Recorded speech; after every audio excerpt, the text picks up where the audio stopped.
Service announcement, the boards out there are for sign-ups for the Adoration Chapel. They're all but filled. There's a few spots open. To all those who've signed up, I cannot commend you enough. If you go to Adoration regularly, the likelihood of desiring to miss Mass, I would suspect all but disappears. If you do not know what adoration is, the probability is you probably shouldn't be receiving communion today. Adoration is that ongoing worship, adoration, petition, love that we offer to God who has so beautifully and benevolently loved us in that beautiful chapel that was constructed, for all those who paid for it and for all those who go. If you're going now and you got some time, or you're not signed up, I'm making an invitation to you. Go to the board. If there's only one name on the board, consider that a sign from God and a personal call to put your name on that board to fill up the other spot. Why not? Prayer is not a waste of time. Prayer is the most intense and amazing opportunity, not just to grow in self-knowledge, not just to get motivated by the power that comes from on high, and to be teachable. I find, for myself and a lot of other people, they don't want to be taught. They don't want to be taught. Close it down. I'm 15, I'm 18, I'm 25, I'm 30, I'm 50. I already know everything. Be open. Thank you, Joe. Be open. I missed you, by the way, because he's always participating in the homily. I hope I didn't lose the thought on that, the train of thought. So, because God loved us first. I got nothing. The God didn't first give me. So that's the adoration thing. To the skeevers, I'm very curious. How many are here for the skeevers, for Jim and Maria? How many are? Put them up high. Look at this crowd. Wow. That's amazing. That's one of the biggest crowds I've seen for a 50-year anniversary. So James and Maria, I commend you entirely. The backbone of our culture, our civilization, and certainly our faith and our church is families and the commitment of families. And you've impressed upon me, and I want to impress upon them, openness to adoption and the greater access people should have. People should be open to adoption. We should be. You should be open to it. You should consider it. Why not? I don't want to get into statistic, but I heard it somewhere. The amount of people who cannot conceive and the amount of children that are out there waiting to be adopted, I think they're at the same level. Some bizarre correlation of numbers. So be open to it. Be open. They've impressed that upon me. And certainly people need a home, and people need a life, and people need guidance. Okay, so the homily, my provocative thought to do the very quick homily, because the Cubs are playing, my thought was the second reading said something so provocative. What did the second reading say that was so provocative? Ralph? I don't know. Good answer. He's honest. He could have made something up. Stop laughing at him. Don't encourage him. What was so provocative about the second reading? Hey, thank you. Great answer. It stuck. It got me too. Someone's reading it. You know, in the Gospels, Jesus at one point says, "Yes, this is hysterical." You don't think Jesus has a sense of humor? What did he say? He said, "Do you never read in the Scriptures?" He's messing with them, like I mess with you. One guy read them. I'm not going to ask for a show of hands of who read them. You got to come with some game. They got dressed up for their 50th. You got to come with a little game here, right? So the point is, that struck me. Have no anxiety at all. That's a big task. I thought about Las Vegas. It still bothers me greatly what happened there. And I understand there's a natural desire to figure out what happened, what was in his head. I got you. I would love, first and foremost, to believe that in the face of that evil and that difficulty, God's love far surpasses it. I want to believe that. I do believe that. I want to believe that. So how do I get out of anxiety? One thing for me right now is to think about those burying their dead, burying their young dead, burying their young dead who have hopes and aspirations. That's not me today. My heart obviously bleeds and cries a little more for those who die in the middle of their lives. And at the prayer breakfast today at the McHenry County pro-life prayer breakfast, I was talking to someone about suffering, and as soon as I walked in, do you know the worst suffering you usually deal with?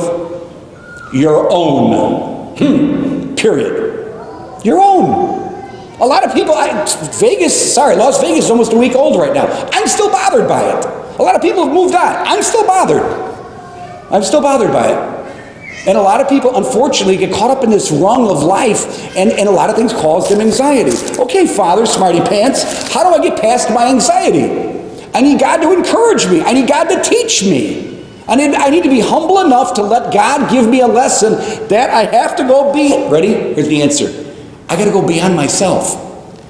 My anxiety is caught up with me. It's my ego. It's you not fulfilling the expectations I put on you.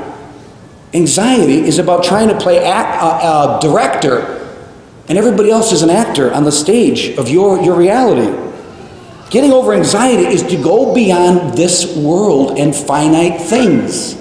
As much as people want to find a motive for what happened in Las Vegas, I trust God and accept in the midst of horror, in the midst of tragedy, that my God is still a loving God.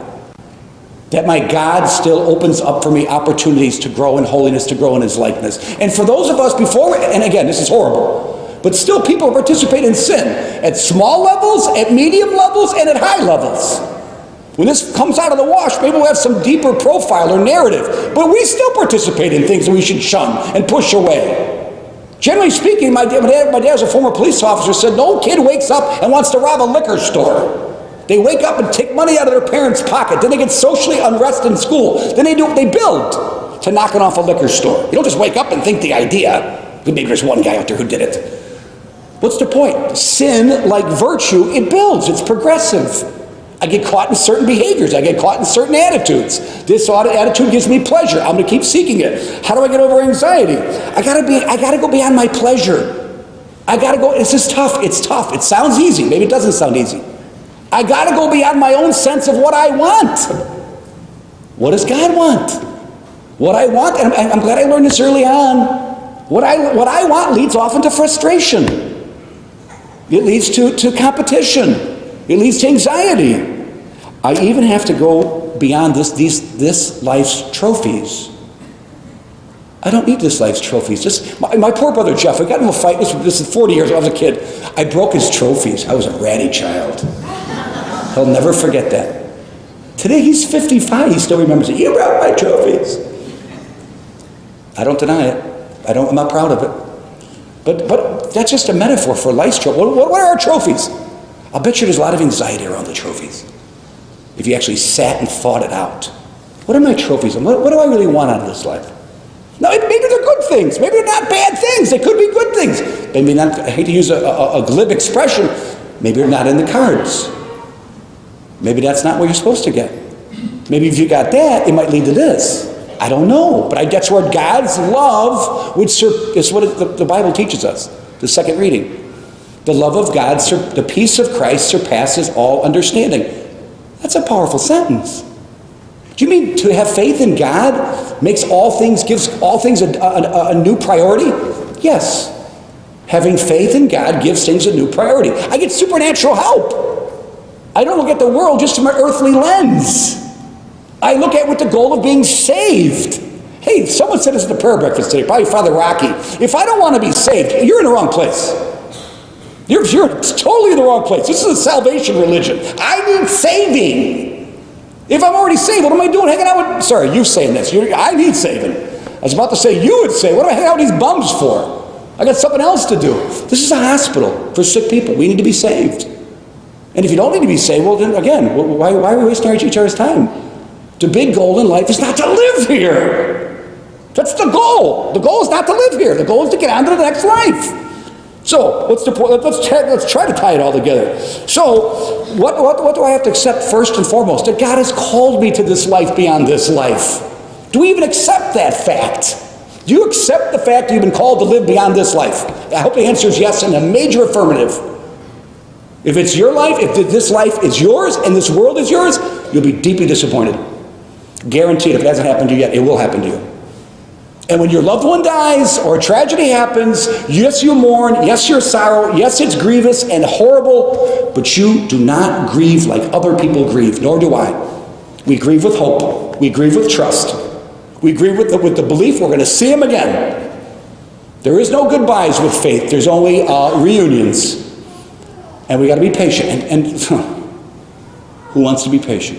When you got microwaves and all this drive-through business, I feel, again, to younger people, they have temptations I think we didn't necessarily have as much with all this instant stuff. Heaven forbid you got to write a letter and spell by yourself. It's a whole new ballgame. So let's accept the fact that we've been called. Called to what? Called to accept that we have this enormous dignity and this tremendous vocation. If we accept the fact that we've been called to do God's will, to be His instrument, I suspect He can use us in ways we have not even considered.